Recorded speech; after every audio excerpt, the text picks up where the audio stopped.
We assume that motivation has to come first, but the truth is motivation follows action.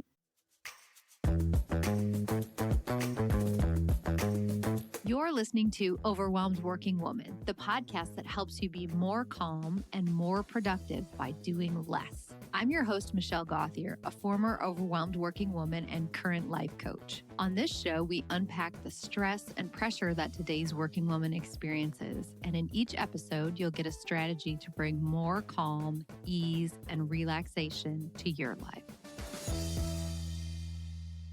Hi, friend. Thanks for joining today. Today, we're going to be talking all about procrastination and maybe not in the way that you would expect. When you listen today, you'll learn, number one, what procrastination actually is.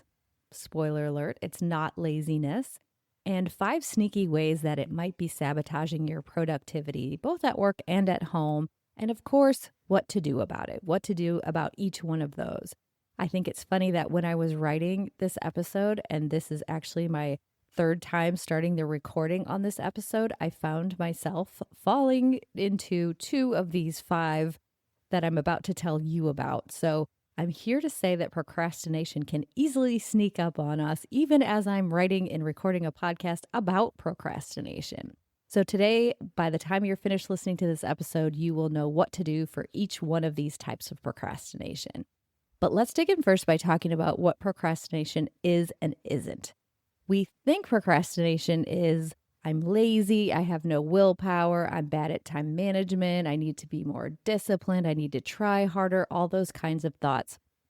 The problem with thinking something like, I'm just lazy, is it just means something about you as a human, like you have a flaw, and those are totally not true. If you've been a listener to the podcast for a while, you know that we always think about the actions that we're taking. So procrastination is an action, an inaction, but an action. And we always think about those actions that we're taking in terms of what thought am I having that's causing this? So what procrastination really is a protective behavior normally that your brain is trying to protect you from doing something that's going to make you feel uncomfortable. And it's simply a thought that you're having that is causing you to not take action. And I'm going to dive into more of that. But I think the biggest thing to take away is that procrastination is our brain trying to protect us from discomfort. Sometimes the discomfort isn't even that big of a deal, right? But our brain's trying to get us to not take action on something. It means nothing about you as a person. It doesn't mean that you're lazy or need to be more motivated or work harder. So let's dig into each one of the 5 types of procrastination and some examples of each one, and then what to do if that one really resonates with you. If you're like, oh yeah, that's the one that I do. So the first one is over planning instead of just starting, because planning and thinking about what to do feels productive and in control, but it can be a really sneaky way to delay taking action. So for example, if you create the perfect spreadsheet to track all of your goals, but you never take action on them, that would be an example of this over planning instead of just starting. Or you spend 30 minutes rewriting and organizing your to-do list, but then really don't have time to do anything on it. At home, maybe that would look like making a color-coded chore chart for your family, but never actually use it. So what to do instead if you're stuck in the research phase and just spending your time? Personally, I love doing this because you can just go forever learning new things, but never taking any action. So what to do instead is just to plan only for the first tiny step and set a timer for 5 minutes to start taking action immediately. So what I say is, if you think of the first step and it feels overwhelming or too big, make it smaller. Let's talk about the example that I mentioned of creating this perfect Excel spreadsheet that has all of your goals on it or all of your to-dos on it, but you never take action on them. If you're going to take a tiny step and you said, okay, I'm going to do the first thing on the list, and your body was still like, nope, we're not going to do that, then maybe your step is to write out the first part of the first thing. Or maybe your first step is to open a blank document and type 1 sentence. I'm talking tiny first steps. And set a timer for 5 minutes and just take that tiny step for 5 minutes and remind yourself that clarity comes from actually doing the thing, not doing the perfect planning. This is definitely one of the ones that I get stuck in. And even for this podcast, I definitely did. This leads perfectly into the second one, which is endless research. So the one we just talked about before this was over planning.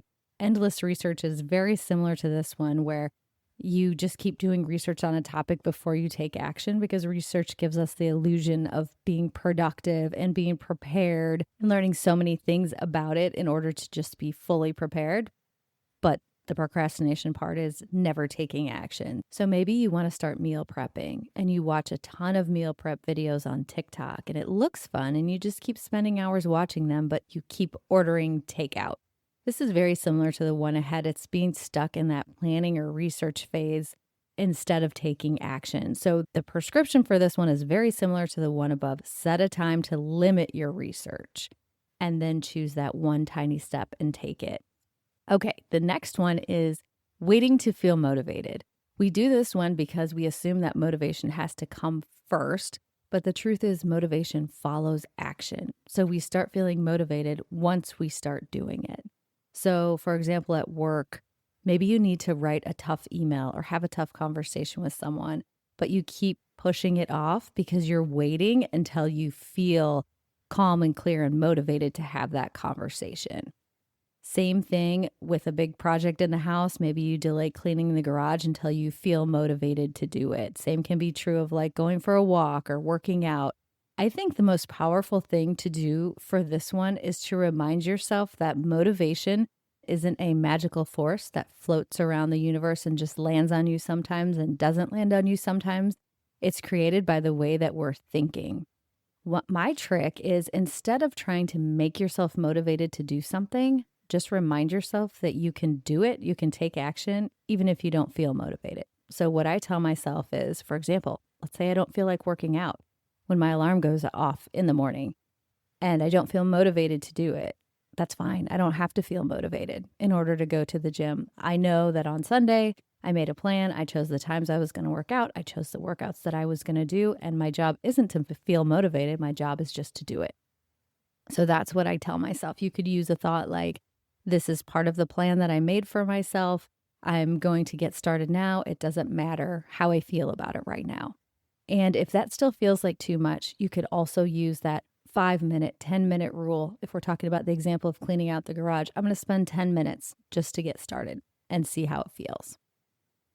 The next one is doing low stakes tasks first. This is another one of my favorite ones to do. Low stakes tasks, the ones that are kind of at the bottom of your to-do list, or maybe not even on your to-do list, are so appealing because, for example, it's so much easier to just answer emails instead of creating that presentation you need to do, or to spend, time tweaking the fonts, but you haven't even finalized the content in the presentation that you have to make. Or maybe on a personal note, you really need to revise and follow a budget, but instead you decide to repot all your plants. It makes sense that our brain wants to do the easy one so that we can either check it off or just do something that feels more painless.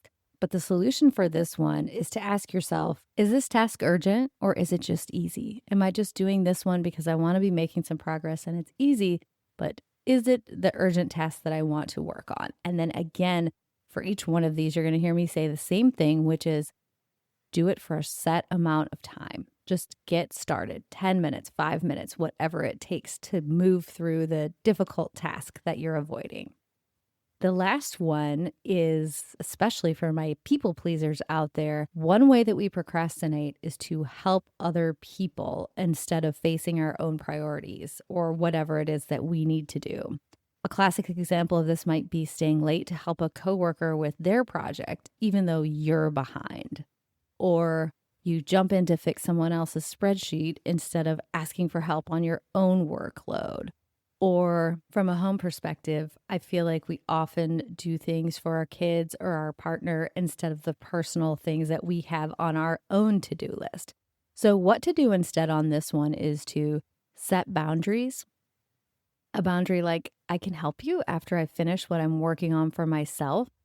And remember, I've got tons of episodes on boundaries and how to say no. So if you need more help on that, there's lots of resources out there in different episodes. But remember that saying yes to others shouldn't mean sacrificing yourself. That is really the definition of people pleasing, is when you're saying yes to others to the detriment of yourself. So the cure for this one is setting a boundary and, of course, setting a timer and just getting started on the first step. So in summary, there are 5 sneaky ways procrastination might be sabotaging your productivity: over planning, over researching, waiting to feel motivated, doing the easy stuff first, and helping others before you help yourself. Keep in mind, again, these are not character flaws. They're coping strategies that your brain uses to avoid discomfort. As I mentioned at the beginning of the podcast, I personally did the over planning and over researching on this particular podcast episode. So these can come up for anybody all the time. And the problem is not that they come up, it's just how do you handle it? What do you do about it? So now you are armed with the actions to take so that you don't get stuck in procrastination.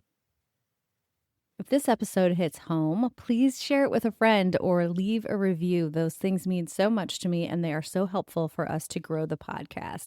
And if you want to know more about what's causing you overwhelm, take the free Overwhelm quiz. Well, put the link in the show notes, and you'll get personalized tools based on your biggest overwhelm habits. For example, if the one I was just talking about at the end, where you're helping others before helping yourself, you might be a people pleaser. And if you are, you will get an exact description of what to do and even a worksheet that you can work through at the end of the quiz.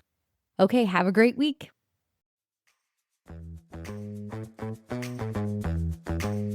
Thank you for listening to the Overwhelmed Working Woman podcast. If you want to learn more about my work, head over to my website at michellegothier.com. See you next week.